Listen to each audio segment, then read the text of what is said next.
So our paper investigates the algorithmic imagination on book talk, which is a concept that we're trying to develop through this work.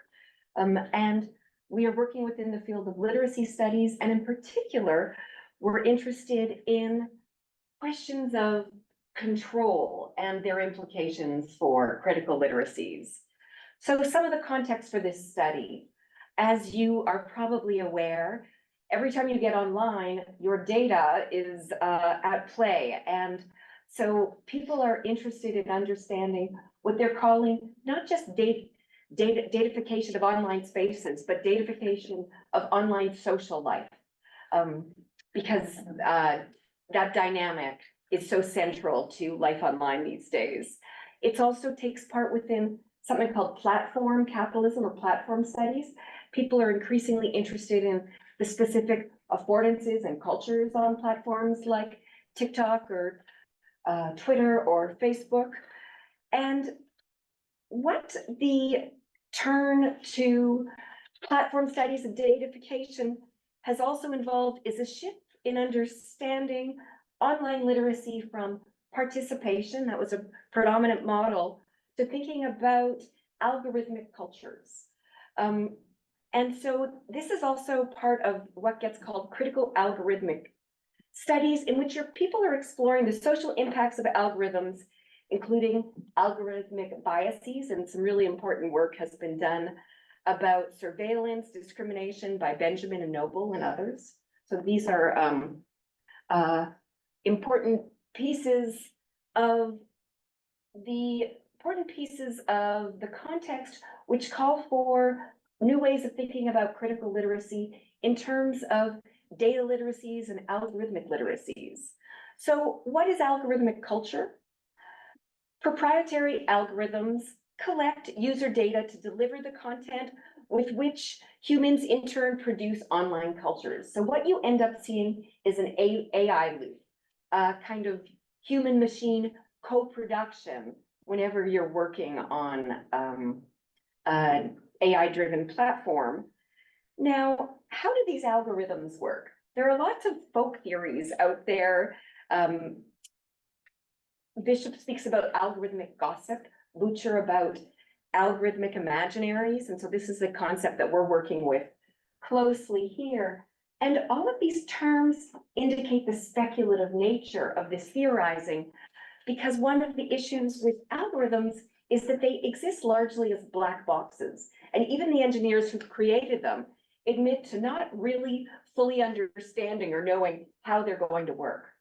And yet, there's a lot of attention to these algorithms because if you're online, you recognize that it shapes so much of your experience.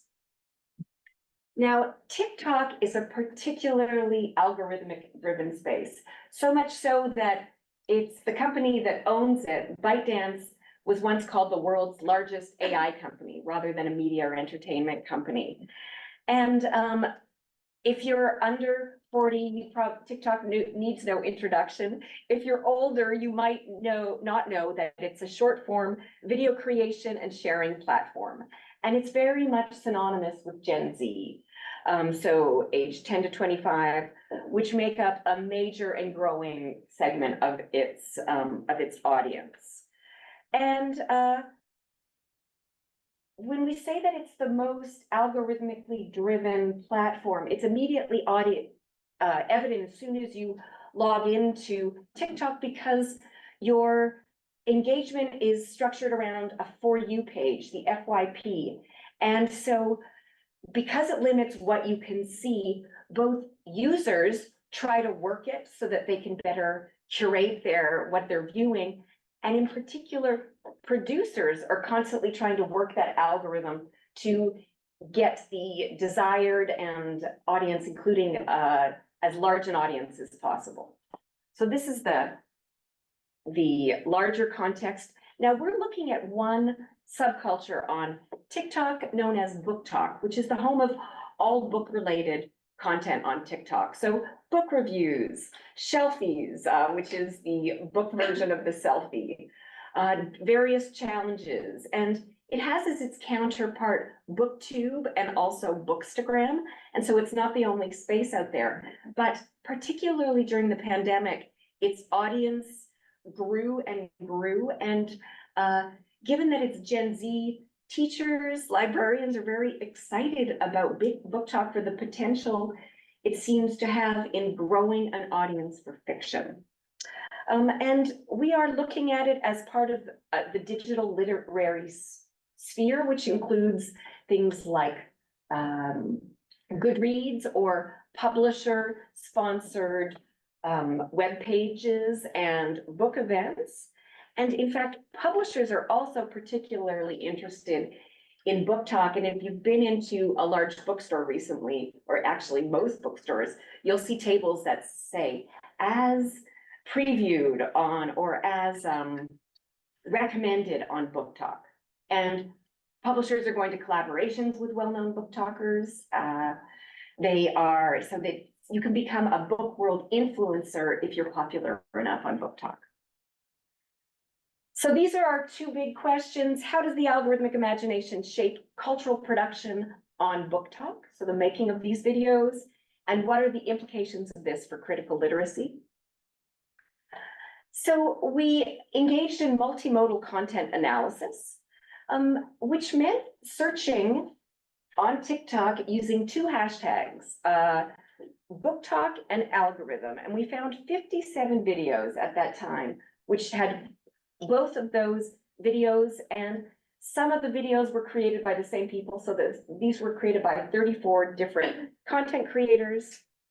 And so what was done next was itemizing each video with information about the content producer, brief description of the content, TikTok features, including audio, visual memes, other hashtags, etc.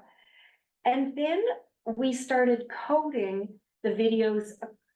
What started emerging were 5 different categories of algorithmic imaginings.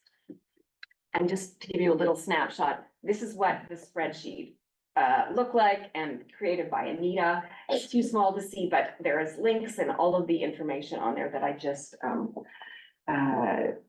described. So over to Anita. Here are categories of algorithmic imaginaries. Thank you so much, Bronwen, for introducing the work and explaining it so well. So as Bronwen said, we, after doing this multimodal content analysis, we came up with 5 categories for our algorithmic imaginaries. And I'll go through and I'll first show an example of what these may look like. And then I'll talk a little bit about them and why we found them so interesting. So I'm going to start us off with.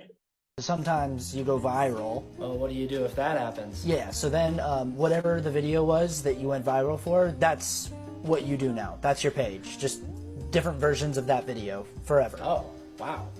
What if I want to do something else, though? You shouldn't. So critique of the algorithm was the most common form of imaginary that we found. And this isn't super surprising because critical digital literacy is one of the more popular trends that we see in digital literacy overall. And just critique in the sense of critical digital literacy basically just means pushing back against these power structures that we see in our society. And we mainly found a lot of videos that were talking about how the algorithm it has its problems and perpetuates these problems. And after critique, we actually have defense of the algorithm. And correct me if I'm wrong, I always see people complaining about the biases of the algorithm. But the algorithm is determined by our responses to TikTok's content. So if you're an indigenous creator and you're struggling, it's not TikTok's fault. People are just racist. So blaming the algorithm doesn't help anything. So defense of the algorithm, we found slightly more interesting because in every instance of the video that we found, creators could not defend the algorithm without criticizing other users.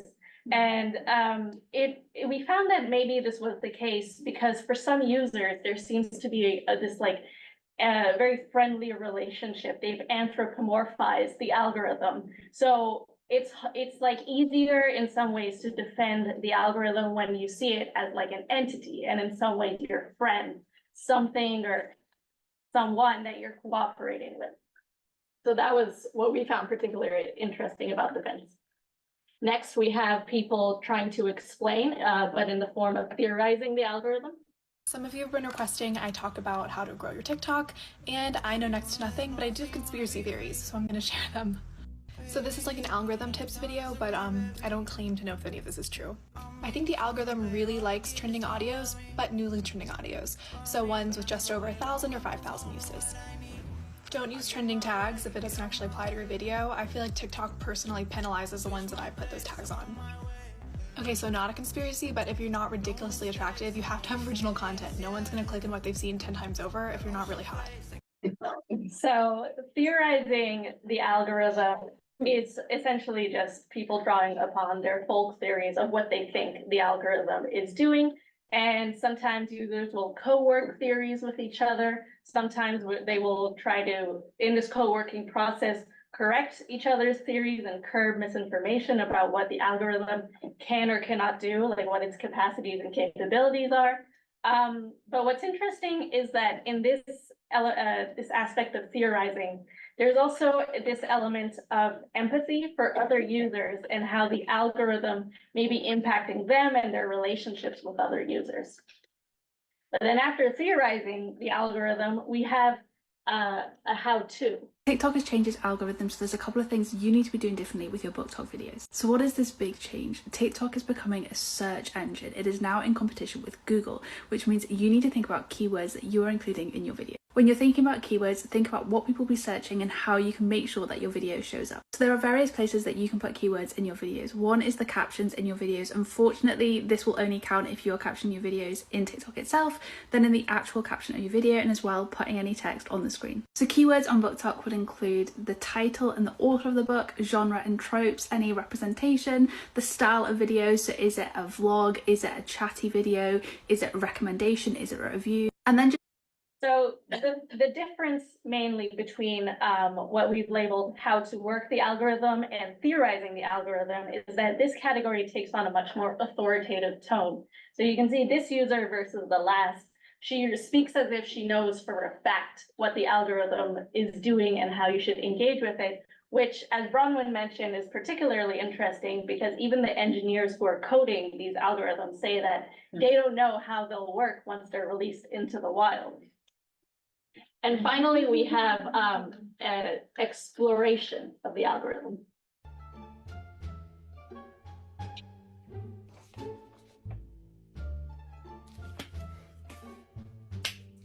Yes. Yes.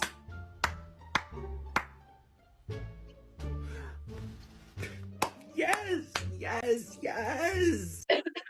So exploration of the algorithm was definitely the most playful and the most popular, probably because it was the most playful and played with like humor and all that makes skits on TikTok or similar like Vine back in the day very popular. This element of comedy. But what was also interesting is that more often than not, in the exploration of the algorithm, we saw users would embody different personas. So for example, the algorithm, the For You page, the book talk community. So it was definitely one of the most fluid and easiest community building practices that we saw when going through all those videos. And now, so just sort of to go further into the discussion piece of what this all means, really. So what we're seeing in the book talk community isn't necessarily new in the sense that critical engagement of digital literacies has stemmed from previous practices that we've seen on digital literacies, you know, especially engaging with power structures and whatnot. But what is interesting is that they're doing so within the app itself. So this work is happening directly on the platform, which then complicates the notion of critical distance. So how can you be critical of the algorithm when there is no outside of the algorithm? Everything you're inputting and posting on this app then feeds back into these algorithms in perpetual motion. And I believe that's where we'll be taking the study for our next step. I pass it on back to Bronwen. Thank you. And so we now want to actually talk to the producers to understand better how they are because we've been speculating based on their TikToks about how they're imagining a relationship to the algorithm. And so we want to actually talk to them, you know, share our theories with them, but also find out how the algorithm is shaping what they read, how they talk about it, who they're imagining speaking with. So kind of pushing deeper into the empirical by speaking to approximately 20 TikTok producers. So if any of you out there are currently working on Book Talk, give us a shout, and we'd love to speak to you. And then finally, we'll just show you, this is the publication, New Media and Society. We can send you a link to it if you're interested in getting more of the details, which will also, I think, come out in our discussion. So thank you very much. Wow, that's very interesting. Thank you for that. I guess I'll start with my first question. So you mentioned in your presentation that TikTok is kind of synonymous with Gen Z. And then you also mentioned in your article that you were 3 researchers. It was you 2 and another person, and that the 3 researchers were from different generations, Gen Z, Millennial, and Gen X. So I'm wondering, how did this intergenerational dimension of your research group, how did this make the research process on this subject more dynamic? Or on the other hand, did it bring about any unexpected challenges or funny moments? So I think I can address this one. So what's interesting is I will admit that I don't use TikTok, and I never encourage anyone to use TikTok. But I was the near native informant because I do have experience with being a member researcher on other platforms. Whereas my colleagues, Bronwen, Dr. Low, and Christian, Dr. Aaron, they see platforms more as tools and things of interest, just technologies of interest. So it was definitely different points of view. I came into it more so as seeing a platform as a place where people, like it's an embodied space. You know, there's a lot of cultures to take into consideration versus just seeing it as some kind of technology that the people of whatever generation are using for whatever reason. As the Gen X member on this team, I should also say who's a parent of 2 young adults who thought it was ridiculous that their parent was writing a paper about TikTok. Working with Anita, who's not only a millennial, but self-described terminally online, I think it really not only actually gave us a lot of information that was critical, it was saying the native informant, but also I think helped our credibility, at least in my family. So I'm grateful for that. And so Christian Arrett, who we should have introduced at the beginning as well. He's a former colleague in this department. He's now at the University of Chapel Hill, the University of North Carolina, Chapel Hill, and he is our millennial. So we really, no, he's a millennial. You're the Gen Z. Though I'm on the cusp, so my brother calls me a Windows millennial. That generation is just kind of forgotten. But yeah, no, and actually Christian was kind of, I feel like, how we got into this work, because he was the one who spearheaded work on BookTube. That was like his passion project back in the day. So this was just sort of like a natural progression or extension of that work. And in fact, I found out about Book Talk from you all. From undergrads in this program, I teach a course on young adult literature, and they're the ones who told me, because I asked them about their reading lives, and a lot of them would say, I had stopped reading until Book Talk. So, was of interest. And talking about the intergenerational aspect of this research when it comes to your participants, do you think it is an avenue to explore as well how these, I'm a millennial myself, I'm not on TikTok, how these different generations view algorithm?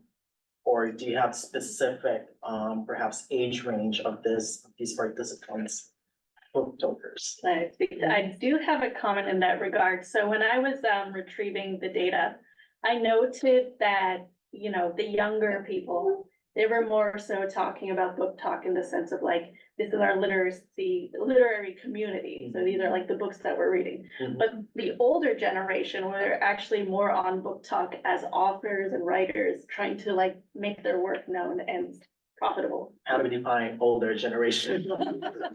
I would say anyone like 30s and above. Okay.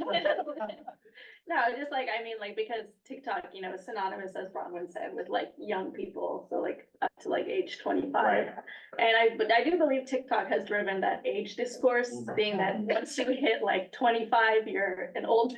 Yeah. So really, it just meant, like, for me, I say older, but I just mean like someone who is doing this as a living, whereas like a younger person who's maybe like early 20s isn't seeing it as like, this is their career.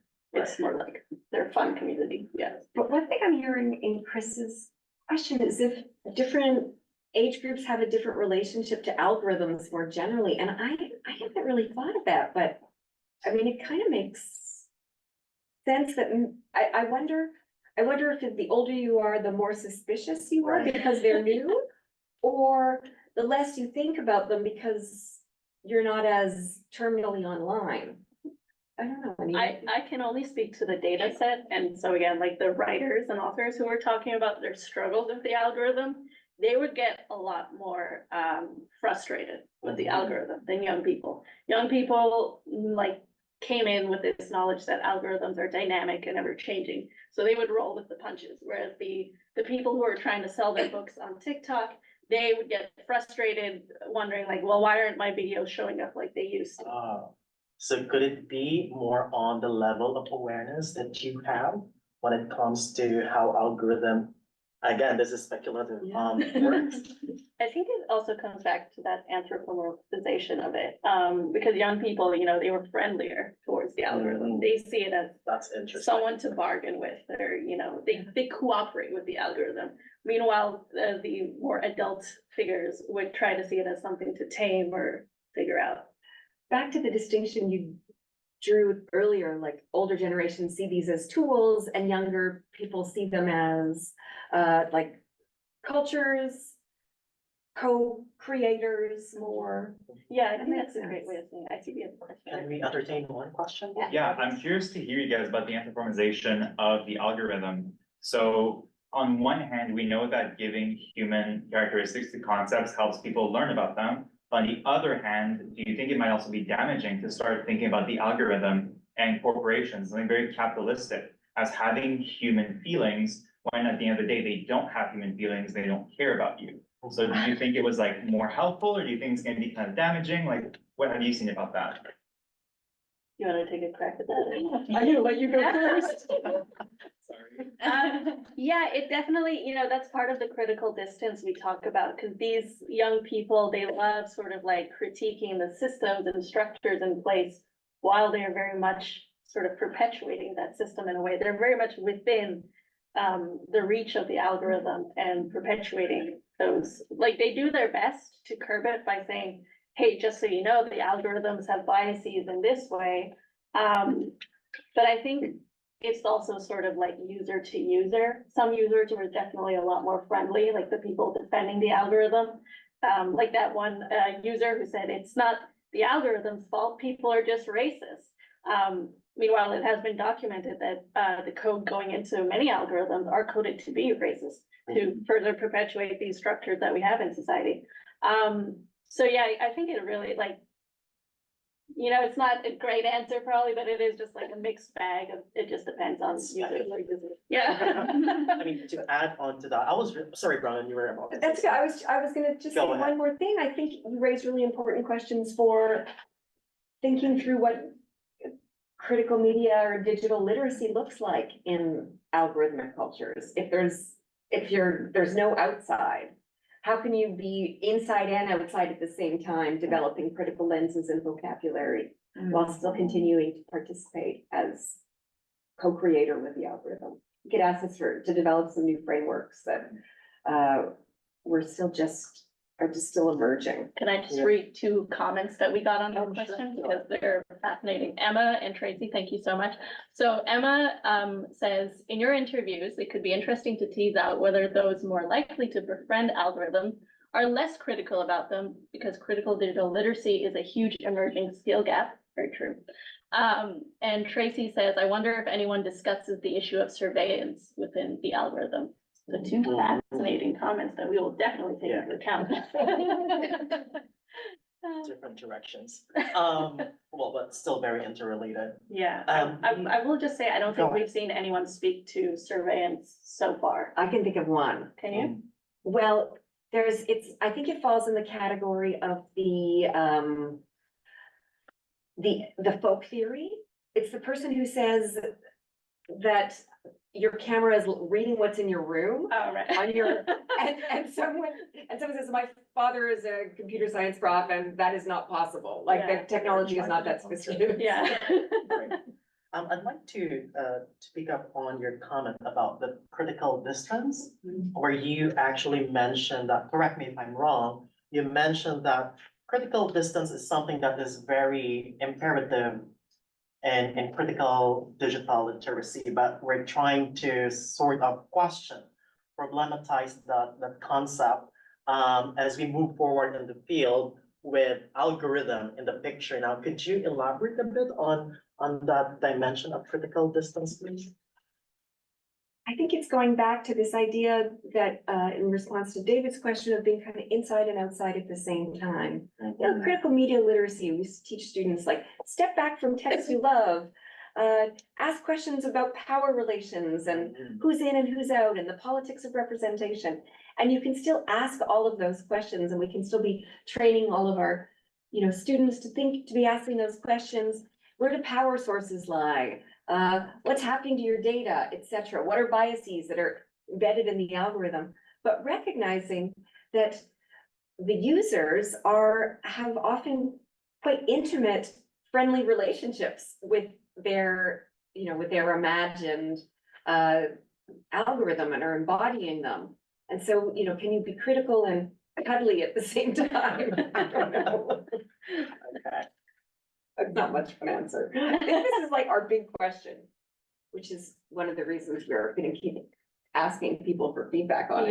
Yeah, everything's very speculative in this field because, like in my own work right now, I'm working through different platforms and their affordances and how they've allowed literacies to be developed on these platforms. And older platforms, they have buttons that have certain capabilities. You click it and it will do something as you expect it to happen. But with algorithms, we really don't know how they're gonna react. And another thing, I believe it was in the theorizing the algorithm or in the how-to of the algorithm, there's like another sophisticated level there where users are not only anticipating how algorithms will react to their actions, but how the algorithm is reacting in relation to other users.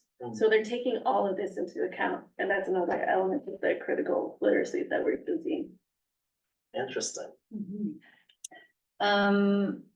So I guess your findings highlighted those five different dimensions: the critique of the algorithm, defense of the algorithm, theorizing, how to, and exploration. Which one surprised you the most? I think for me, defense, I didn't expect every single user to not be able to defend it without criticizing other users. Like I just did not see any instance where they could defend the algorithm without attacking other users. So that was surprising and the most interesting to me. And I think this might be a generational difference. For me, it was the exploratory category, that watching people role play being the FYP page or the algorithm or the book talk community, I found very odd and therefore interesting. Another question that I have, I guess, is more on, it's difficult to generalize, but I guess I'm looking at the implications, not only in terms of how we move forward in critical digital literacy, but more importantly, in terms of practice and dealing with the education of younger people who are very much into these apps. We talk about Instagram, Snapchat, TikTok. These apps have, certain algorithms. What do you think are the implications in terms of how we deal with these things in language and literacy classrooms. High school students, is there a room, is there an avenue where we could incorporate this into the curriculum? I'm not a teacher, I can't answer that. I would say as a starting point, recognize that in many, if not most cases, your students are gonna know more about how these apps work than you do, which I think is always a nice dynamic in a classroom where, you know, you really do become the facilitator of learning because you're learning a lot from your students as you go. And so just trusting that you have experts in the room, but because they are expert users doesn't mean that they are expert critical users. Right. And so building on the knowledge they have already and bringing in the critical frameworks that have been developed over decades for thinking about Yeah, like technology and media. like Prensky, for example, wrote about digital natives back in 2001, talking about how we see young people as natives because they grew up like natives to digital literacies and cultures because they grew up in more technological environments, which then Boyd went on to say, well, and many other people have criticized this point of view, and Prensky did later retract this.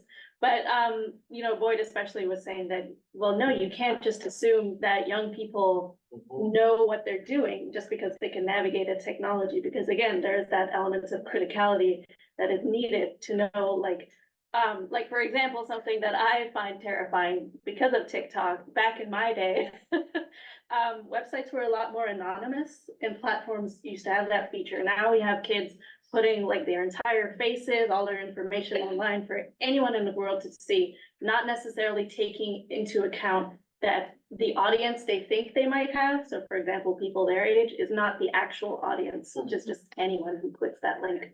But I did also see we had another comment related to this, I find, in terms of like pedagogy. So Azam says, Florida lawmakers passed a Wednesday bill prohibiting social media platforms from allowing young teens to have an account while requiring everyone else to verify their age. What do you think of this law? Are algorithms inherently harmful? I acknowledge it is a very interesting area of study, but what about the weaponization of the information and the fact that each time an algorithm favors misleading content, it breaches our right to information? That is one loaded question. So in terms of laws like that, especially the age verification thing, that I find it's part of the discourse on privacy matters and surveillance, because you know, a lot of these laws are passed under the guise of like, there are like at least 2 or 3 main ones. Like, we need to stop the terrorists, we need to protect the children, we need to stop like human trafficking. And those are all just under the guise of getting you to give more of your personal information. So for example, in this case, ID verifications. And you know, that's terrifying. And that is unfortunately the direction we seem to be going, but I'll get to in a second. Yeah, in terms of like, it's complicated to say whether algorithms are inherently harmful, because again, a lot of research has come out about them that they have been coded with biases, and they further perpetuate these biases. And more we're just haphazardly applying AI and algorithms to more and more cultural tasks that really, like IBM had a slide in like the 70s or so that said no management decision should be made by a computer. And we've just completely disregarded that.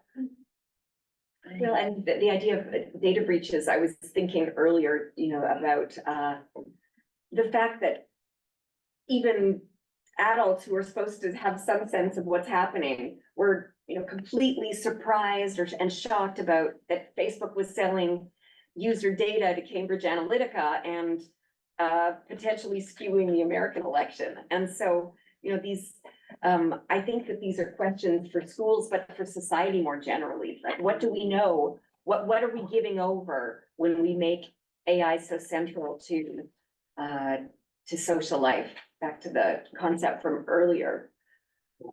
I saw David have another question. So essentially, going back to how we were talking about the Wednesday law and banning the children online and needing to verify the ID, to me, that really sounds like it's a reactionary law that's gonna like hurt the consumer, right? And it's very much aimed at like making the average person the victim and also the culprit, instead of passing any law towards, say, the media producers, like the social media platforms. Yeah. And so with your work, are you seeing any sort of like limitations you would like to see? Maybe TikTok or the people at the top getting like, what kind of laws or policies do you think would be effective in helping the, I mean, it's a huge question again, like, and you are looking just at book talk, but is there anything like off the cuff that you're like, instead of asking young people to just not be on the social media, perhaps we could ask social media to do this? Is there like something that pops to mind that you've seen in the data? It's like, wow, this is really dangerous. I hope TikTok can take care of this themselves. Book Talk is a really nice community. Like everyone wrote, it's like maybe one of the last kind of wholesome places left on the internet. This is was in the New York Times or something in an early story about it. And it's true, like people are talking about books they love and authors they love, and lots of promoting books that they think should be read. It's a fairly politically progressive community. And so in terms of our data, I haven't seen anything, but certainly I think that there should be content guidelines, and I agree that the push should be on the owners of these platforms rather than regulating so much about what young people have access to, because it also, I think it doesn't generally work. You know, that like the Harry Potter website, Pottermore, you needed to be a certain age to enter, and so all the 8-year-olds were saying they were 13, and then there they were in the community. I think it's very hard to actually make those limits robust without giving away all of your data. The thing is, like, it's not enforceable. Like realistically at this point, it would require like massive governmental overreach, and that's just not gonna happen. But also like in the case of TikTok in particular, that's not an American or North American based company. So we can't tell them what to do, quite frankly. All we can do on our end is ban the app, as like McGill actually has banned downloading TikTok onto McGill devices. Which complicated our research a little. But yeah, like, and then just like platforms will always resort to the platform excuse, which is just saying, well, these sites are too big to moderate. We can't control what people post. We're just the platform. And again, like their moderation algorithms, they don't always work, or they also, a lot of users, I remember Facebook back in the day, they would comment that if you wrote disparaging comments about white people, your account would get banned, but you could be racist against like minorities, no problem. So, you know, there's just like a lot of problems with the algorithms on these platforms and I don't think that's gonna change for the better, quite frankly, and everything's just getting worse. I did also see, Emmanuel has put another project, question. How has this project expanded / confirmed how identity is performed through social media? Would you care to answer that?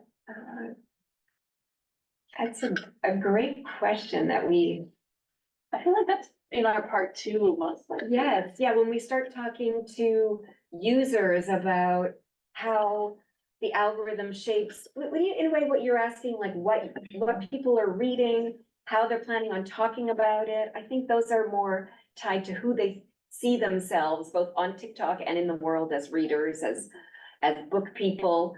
But I think it's a great reminder that TikTok is so performative, and you're performing in a space that has quite set, I wouldn't call them rules, but traditions on how one performs a TikTok. So as soon as you get on TikTok, you know, even if you didn't know it, I think there would be enough features in how people speak, tone, what people like, the look of the room, that it's a great tool for thinking about the construction or performance of identity as ongoing work.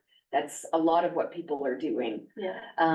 On digital spaces, and in TikTok also the use of subcultures. I mean, dark academia, you know, was just- cottage core, and so there, it's like very overt, the identities you're performing are related to hashtags and whole subcultures Yeah. and communities. I can sort of say though, in a previous project that Christian and I did, so we spoke to someone who got really into TikTok during the pandemic, because quite frankly, there was nothing else to do, right? And they spoke about how TikTok's algorithm, like the line that they used that we were mesmerized by was, this thing knows you better than you know yourself.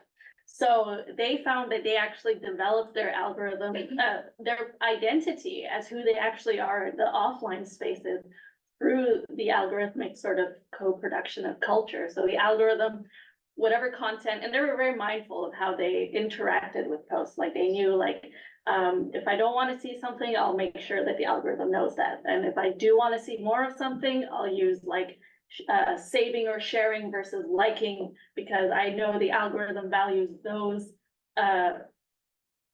things more than just like a simple like. So, and through that process, they ended up in more like sapphic spaces, and that's how they like came out. And it's just fascinating the way this works. But like you're saying, Bronwen, a lot of it does come back to this sort of like finding identity through hashtags and tropes. And that's another thing that TikTok has done to literacy, the TikTokification of literacy, where now a lot of books are actually being written around tropes, because that's easier to sell. Like that one video was showing like enemies to lovers. The books are now being written entirely based off like what it can be marketed as, instead of like a cohesive story that goes somewhere. Like fan fiction. Exactly, yeah, it's very much being like publishing fan fiction now, yeah.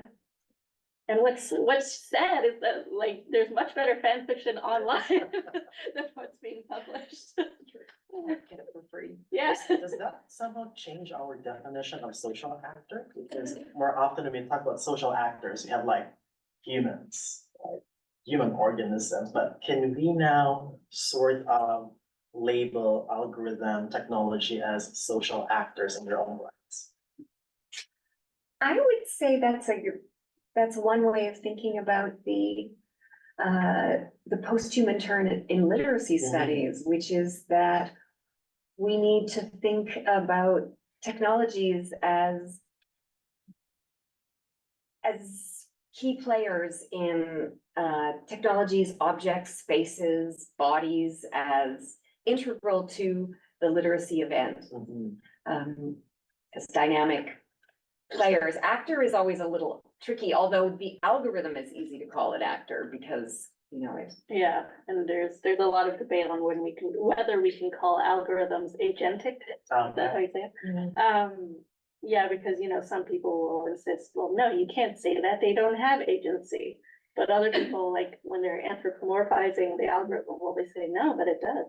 So it's all very speculative, so it's very hard to give like real definitive answers at this stage. I would like to ask like a more of a methodological question. I guess like me, for example, I just finished my first research project. I'm starting the PhD for a PhD student, so we're gonna create more projects. And your project, for example, dealt with a lot of different kinds of data.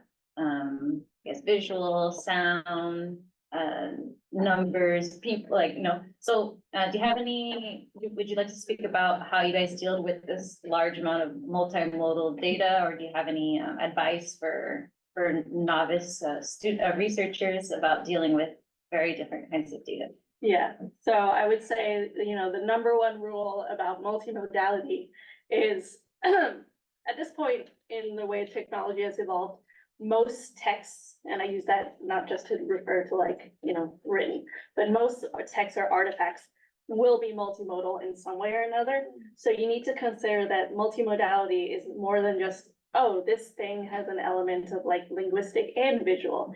These are being done with a purpose to represent or enact some kind of meaning to the audience. So you have to be mindful of that. Now within TikTok, why I'm sure Bronwen and Christian found my participation useful is because though I don't spend any time on TikTok, I have had secondhand exposure, so I know how their cultures work. And I know like the ways in which the platform uses these modalities to do different things. So for example, we had a subdivision in terms of modality for original audio and trending audio, because those are huge in TikTok. TikTok loves to make trends blow up. So some videos, it would be original audio, people talking about like their thoughts earnestly. Others, especially the exploratory type of video, those would be playing on some kind of trend. And again, like there's this element of like intertextuality that a lot of TikTok users are aware of because of these trending audios. So they know like what they're supposed to get out of this artifact because they have that intertextuality. They know what's being referenced. So really, like when you're doing the analysis, it could be helpful to go piece by piece, say, well, what is this linguistic element doing? What is the visual element doing? What is the oral element doing? What is the spatial element doing? What is the gestural element doing? And then you need to look at them all together and say, well, what meaning is being created out of all these modes put together? I have a follow-up question on that. Retrospectively, is there something that you would have done differently? And I guess this is also a follow-up question to that. How do we move in between these different modes and mediums in a effective manner? Oh, I have two thoughts on that. One, when I was listening to Anita speak, I was reminded it's important to understand the multimodal affordances of the spaces that you're working in, because they'll be different. You need to know that there's different forms of audio on TikTok, for instance, which Christian and I certainly didn't know, which is where, hiring a very informed co-researcher is really critical.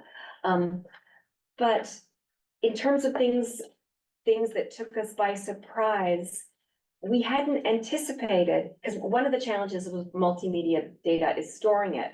And so rather than downloading, we were using the links, but what we hadn't realized is that the links were going to change. And I don't know if that's just a TikTok feature, but it meant that storing them was difficult.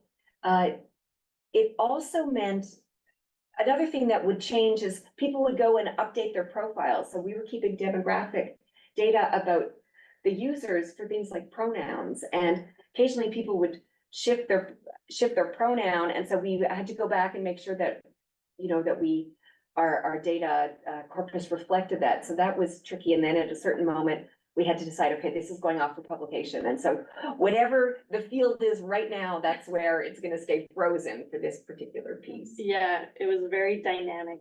Yes. Everything about TikTok is so dynamic. Like Bronwen said, the biggest irritation for me was the fact that their hyperlinks are dynamic and they get reshuffled. So when I originally saved the links, I thought, okay, I can access them whenever.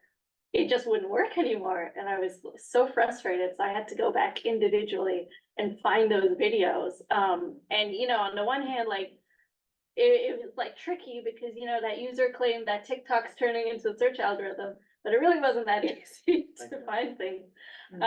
Even when I had usernames to go off of, sometimes I would just have to go I would have to remember the range, the time period from when I was looking, and go all the way down their profile to find those videos again. And then I finally saved them as just hard copies for me to have on my hard drive. But so if we'd known that at the beginning, it would have saved yeah, the time of going back and finding them. I'm not sure about the process of obtaining ethics on this research, but could it have been possible to screen record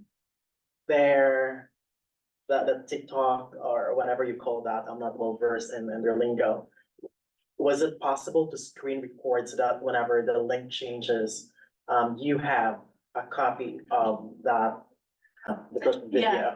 So in the end, I ended up saving it in two formats. One, like TikTok can sometimes, I think it depends on what the user settings are. You can download it directly from them, but I would also screen record it to make sure it had the quantitative statistics of the likes, the shares, the saves, comments. the reach or whatever. Yeah, so I made sure to get both of those. That question about ethics, I think, is an interesting one. So we have ethics approval for part 2, where we're gonna be actually interviewing people, but we didn't get ethics approval for part 1 because technically you don't need it because these are public. Yeah, That said, there's no right to privacy in that sense. that said, the Association of Online or Internet Researchers are developing and continually updating ethical guidelines for it. Because just because something is public doesn't mean that people are signing off on you using it for research, which is a different kind of use. But what we decided, perhaps in a self-serving way, is that because as our, the wholesomeness of book talk, people aren't revealing anything personal. It's not sensitive content. We felt comfortable not getting permission from all of the users. How does the recruitment process work for your part 2? Because you kind of like briefly mentioned that in your concluding part. What can we expect? Do you have any speculations? I think we're kind of going into this with just like a blank slate in a way. Though there are considerations we have to take into account, like, so the recruitment process, I think we were gonna start with people whose videos that we used. But then from there comes the question of, well, do we let them know that we wrote part 1 based on them? Will that sully the impact of part 2?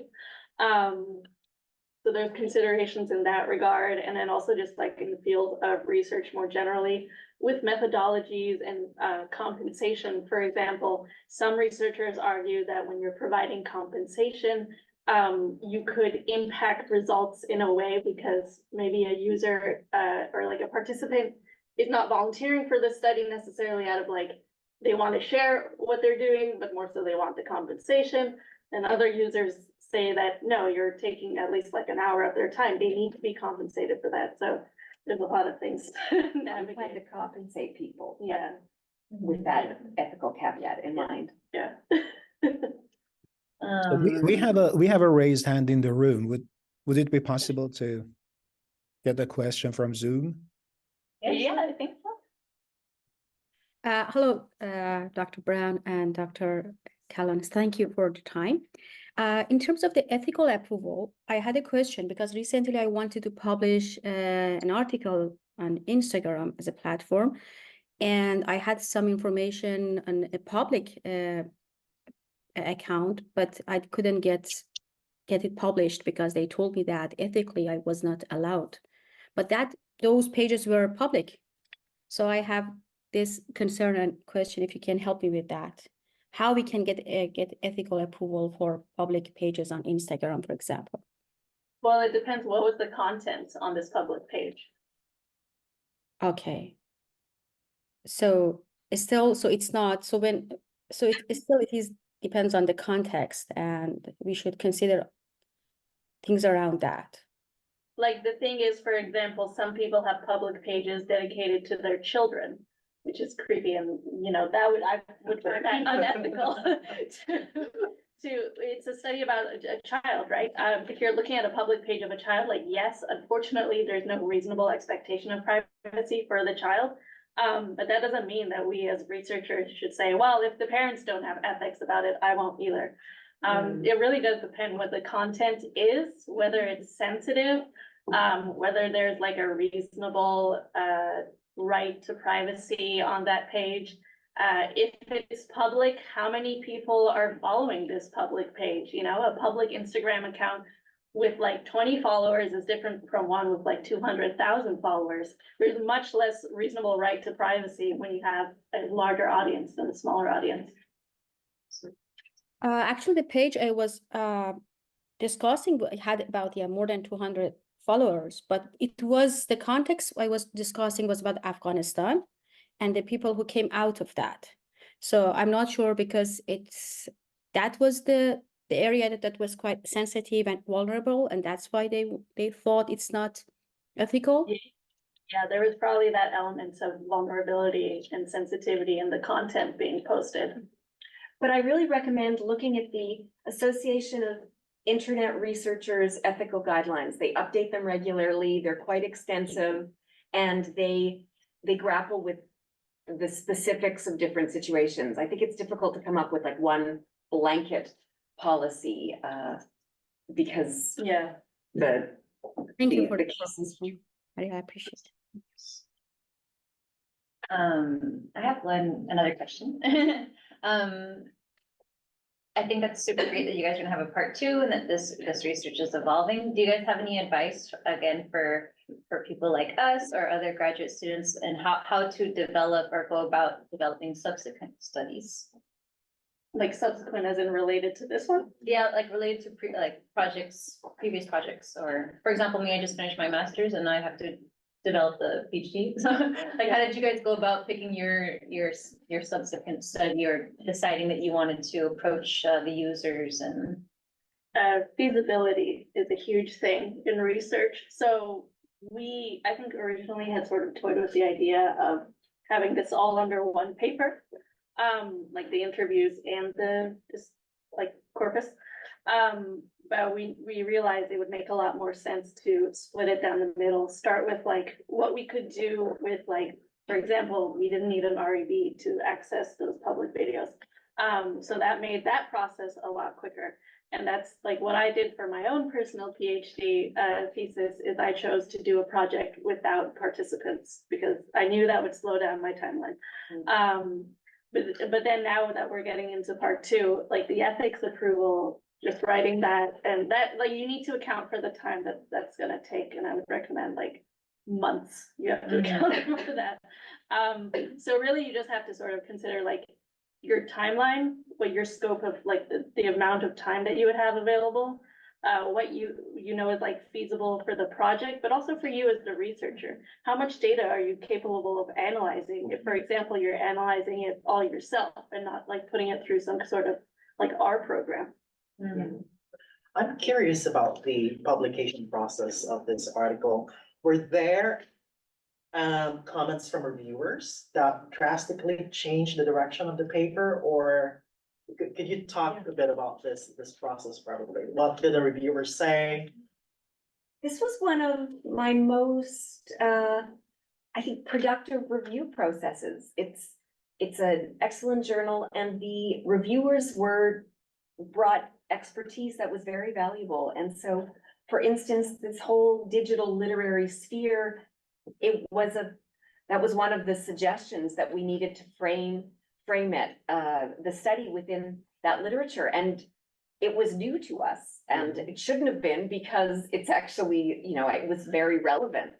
And so I think the paper got stronger from our comments. Can't remember the other big change that we made, maybe going deeper into some of the data capitalism. The main comments we received was about like the literature that we were referencing. That's right. So that helped sort of like tighten things up, I would say, in terms of like the persuasiveness of the argument we were making. Yes, and it was the first journal that we sent the paper to, which doesn't always happen, and the review process was quite speedy in publication, so it was actually super positive. Yeah, It's good to hear. Shall we open the floor to Any other questions comments? from the audience? Okay, now I see a lot of people here have to. Or maybe online virtual attendees? Are there any questions? I'm mostly seeing people who unfortunately have to go. Any other questions from the room? Are any of you on Book Talk? Yeah, okay, some heads nodding. Have you ever noticed this algorithmic speculation? Yeah. Yeah. Okay, it's kind of evident. As soon as you start looking through one, then you get a whole bunch of recommendations of the same author. That was one of the main things that I noticed. Oh, interesting. Yeah, so it was like, as soon as I saw something on my For You page about like a Colleen Hoover book, all of a sudden my entire For You page was literally just Colleen Hoover books. Yeah. And Colleen Hoover gets a lot of love and a lot of hate on Book Talk in particular, because people are trying to get outside the normative thrust of the algorithmic recommendations. And onto that, also like the same genre. Genre, For example, like the one that the video, like it's like the like fiction romance with spice. Like once you click on those, it keeps coming up. In case people in our Zoom room can't hear, our book talkers in the room are talking about how evident it is that as soon as you're on your FYP page, you read, you click on something and then all your content is either the same genre or the same author. So it's very obvious. Have you run across people talking about how to work the algorithm actively? You have? Yeah, I have. Not specifically about book talk, but I have seen like different people on TikTok talking about how to like get your content to show up more, and that they help like not be shadowed behind them, you know.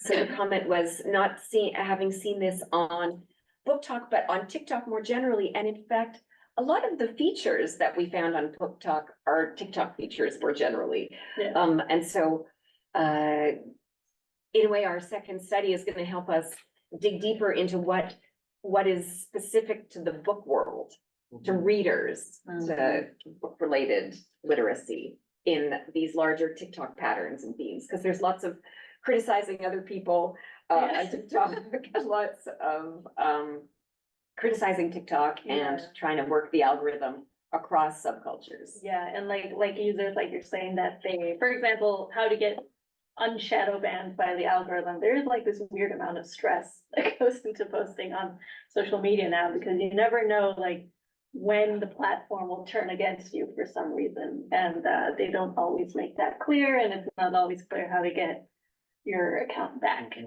Could you define shadow banning for the group? Shadow banning means like you're still allowed to be on the platform, and someone correct me if I'm wrong here, but like you're limited. So for example, if you try to post something, you won't have your content shown to as many people as possible. You won't be able to interact in like a normal way. I think that's what happened to Facebook recently, where a lot of like pages with like thousands of likes don't appear anymore on your wall. Yeah, a lot of like political Instagram accounts that I follow, who've been vocal about, you know, positions that they take. They were shadow banned because of the way that, you know, again, like these power structures are set up to boost a dominant discourse and suppress any discourse that's not popular with whoever's been coding the algorithm. So they found that their reach was a lot more limited because they've been shadow banned for speaking out about these topics. I'm curious whether sorry. Just David had a question for David, you wanna? It was mostly about, I don't want to take too much space either, but when you're talking about research in the TikTok space, the online space, how do you see the growth in that aspect? I feel that there's a lot of work going on, but it's not really being talked about. Like, this is the first talk I've seen about TikTok offered at the university. So like specifically McGill, like are there a lot of professors looking into the online space and their effects on society right now? Maybe, but not in DICE. Yeah, like more in like communication studies, I would say. Yeah, I would say if you're looking for people doing that, more people doing that work, communication studies is probably a good home.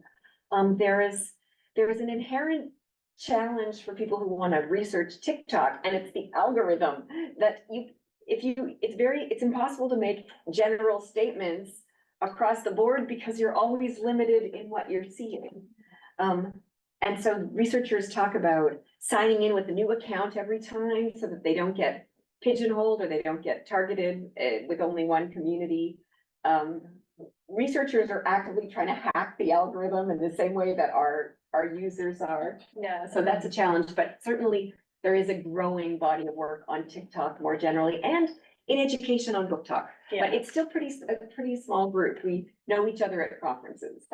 We've all read each other's, the 5 articles out there. I will say one thing though, when I was doing data collection, the algorithm bullied me in a way.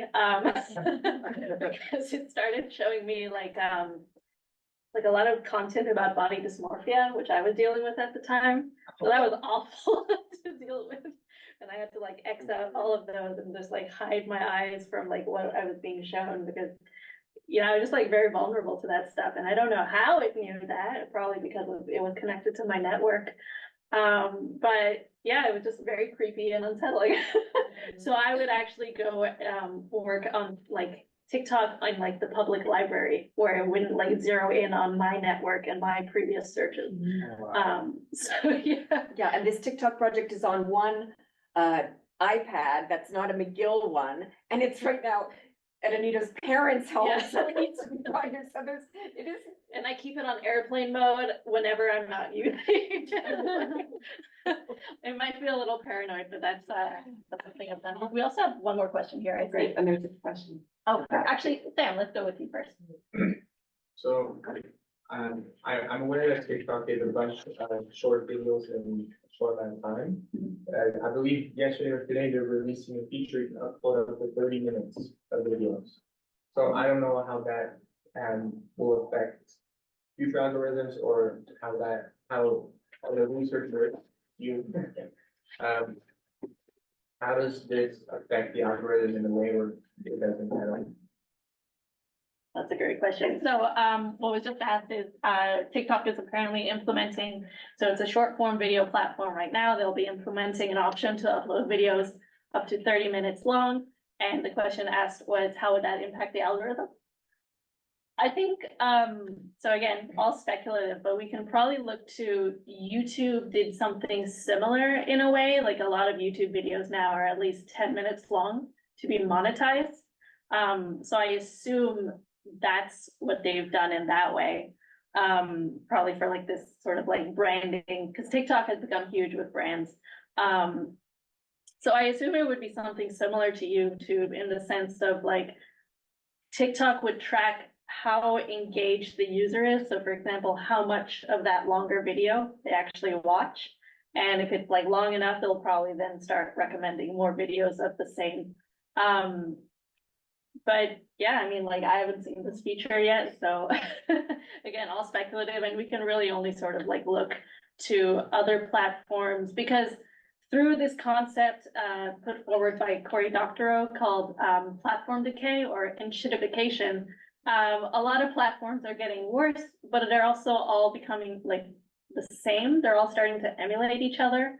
So I think speculating things makes the thing, it can be easier to speculate based off the fact that a lot of these platforms are taking features from each other and just looking at how, well, whoever they're taking it from, how was that implemented, why, and what did that come to change culturally? So with YouTube now we see longer videos because creators want to be paid. It's hard to imagine, I don't have an answer about what it'll do for the algorithm, but for the style, it's hard for me to imagine because I feel like that brevity is integral to so much of how TikTok has developed. It's like often there's no words, it's just a little audio meme. I wonder if it'll become, there's a term that gets used for TikTok, memetic, or other platforms like it. So you take the meme and that kind of drives a lot of the content. But can you have a 30-minute meme? I don't think so. And so, there's been talk of like Vine was successful because of its short form, and then it fell because it tried to move away from that. Yeah, the classic. But yeah. That also it's like on a similar note, TikTok now also has a thing where you can scroll through a bunch of pictures. Oh. So it's like those like some popular influencers will like have just a bunch of pictures and you just look through them. Kind of similar to the way like Instagram works. Instagram or even now on Instagram they have like reels. So yeah. Like TikTok. Yeah. So I don't know if that overlaps. well, just what Anita was saying, how they're all becoming the same. Yeah. They take whatever seems popular on another platform Yeah. and then. Like, do you remember when Spotify came out with like a reel type thing? And that was like absurd because Spotify is for listening to audio. Like who is using it in a real way? Like real as in REEL. Yeah. I don't know if you've done this, whenever you feel like I want to be emotional, I want to like my saved video on Instagram, and then the next reels will be like all about emotion. Exactly. Yeah. So somehow you're being controlled and you're controlling it as well. Maybe just one more. Yeah, question. just one last question, and I think we have to wrap up because the next class is coming in. So Katya is asking, I'm curious to think about how these categories could occur in different multilingual contexts where languages and cultural influences might interfere with the imaginary of discursive relationships. And that sort of goes back to the past question you had, in terms of like expanding research. So, you know, someone could now take what we've done with Book Talk and go into the multilingual aspect, because weirdly enough, when I was looking for data, I got a lot of Italian content. I don't know why. So, yeah, I mean, like, and it does come back to the cultures of, those geographic locations too. Like, a lot of talk on Twitter now is about how Chinese memes are so different to our memes, or like Russian memes are so different to German memes, you know, so yeah, there's a lot more at play there. But again, like in terms of multimodal analysis, like I said, like platform cultures you have to take into account, and here's another culture you'll have to take into account then. And I would add rich for study. I mean, great projects there. Well, thank you so much, and thank you to our virtual attendees and as well as our audience here. Thank you all. And of course, thank you so much to Dr. Low and Anita for your excellent presentation, and we look forward to hearing your results on your next study. Excellent. Thank you very much, everybody.